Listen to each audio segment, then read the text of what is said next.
Assalamualaikum warahmatullahi wabarakatuh. Saya Amalia Susuramawati dengan nomor presensi 29 dari MBS 5C. Di sini saya akan menjelaskan tentang analisis biaya volume laba di Tokopedia Mati Sutarto. Kemudian latar belakang masalahnya yaitu demand atau permintaan peti mati yang menjadi tinggi karena kematian yang melonjak naik.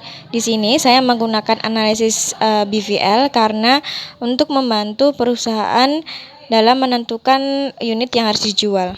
Next, di sini terdapat biaya variabel di Tokopedia Mati Sutarto yang terdiri dari biaya bahan baku, biaya transportasi, biaya tenaga kerja, dan upah lembur tenaga kerja. Biaya bahan baku yaitu 9.430.000, biaya transportasi 50.000, upah lembur 30.000, dan biaya tenaga kerja langsung 80.000. Total keseluruhan biaya variabel yaitu 9.590.000. Next, terdapat biaya tetap di Tokopedia Mati Sutarto yang terdiri dari gaji karyawan, biaya listrik gudang, dan biaya penyusutan. Untuk gaji karyawan per bulan sebesar 3.360.000, untuk biaya listrik gudang per bulan yaitu 600.000, dan biaya penyusutannya yaitu sebesar 900.000. Total biaya tetapnya yaitu 4.860.000.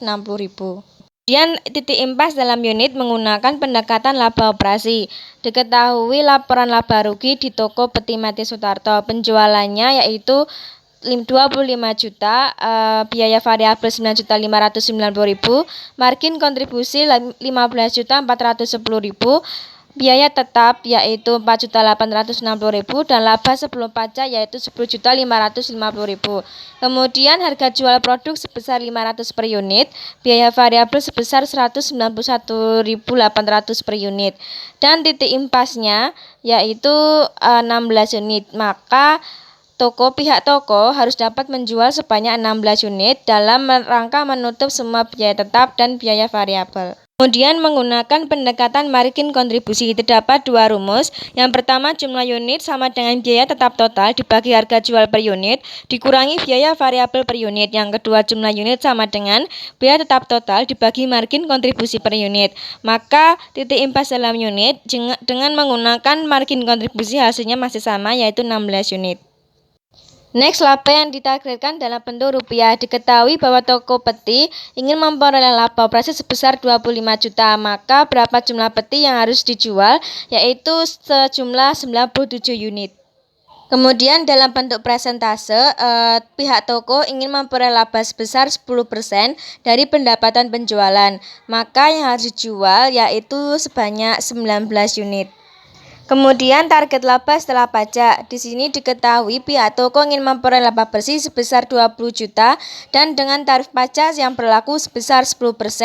Maka laba operasinya yaitu Rp22.222.222. Dengan kata lain, untuk pengenaan tarif pajak sebesar 10%, maka pihak toko harus memperoleh laba sebelum pajak sebesar 22 juta sekian. Dan unit yang harus dijual yaitu 88 unit. Diketahui Tokopedia Mati Sutarto menawarkan dua produk yaitu peti mati A dan peti mati B. Untuk biaya variabel peti A sebesar 9.590.000, untuk biaya peti mati B sebesar 10.460.000. Untuk biaya tetap peti A dan peti B masih sama yaitu 4.860.000 dan biaya tetap bersama diasumsikan sebagai biaya gaji untuk CEO yaitu 5.600.000 per bulan. Kemudian diketahui untuk harga peti A dan peti B yaitu 500.000 per unit untuk peti A dan 3.500.000 untuk peti B. Kemudian biaya variabel untuk peti A yaitu 274.000 per unit dan untuk peti B yaitu Rp697.333. Dan perkiraan penjualan untuk peti A yaitu 35 unit dan perkiraan penjualan untuk peti B yaitu 15 unit. Maka margin kontribusi untuk peti A sebesar 226.000 dan untuk peti B sebesar 2.802.667. Kemudian diketahui laporan laba rugi Tokopedia Mati Sutarto untuk penjualan totalnya yaitu 70 juta. Dan untuk biaya variabel total 20.050.000, untuk margin kontribusi 49.500.000 dan biaya tetap langsung totalnya sebesar 9.720.000. Untuk laba produk totalnya yaitu 39.780.000, biaya tetap bersama yaitu 5.600.000 dan laba sebelum pajak yaitu 34.180.000. Kemudian titik impas peti A yaitu 22 unit dan titik impas peti B yaitu 2 unit. Berdasarkan perhitungan di atas, maka 22 unit peti A dan 2 unit peti B harus dapat dijual untuk mencapai titik impas. Kemudian risiko dan ketidakpastian menggunakan margin of safety apabila volume impas di toko sebesar 35 unit dan jika perusahaan berhasil menjual sebanyak 50 unit, maka margin of safety-nya yaitu 15 unit. Namun, margin of safety bisa diekspresikan dalam bentuk pendapatan penjualan. Apabila volume impas sebesar 17.500.000 dan perkiraan pendapatan penjualan sebesar 25 juta, maka margin of safety-nya yaitu 7.500.000.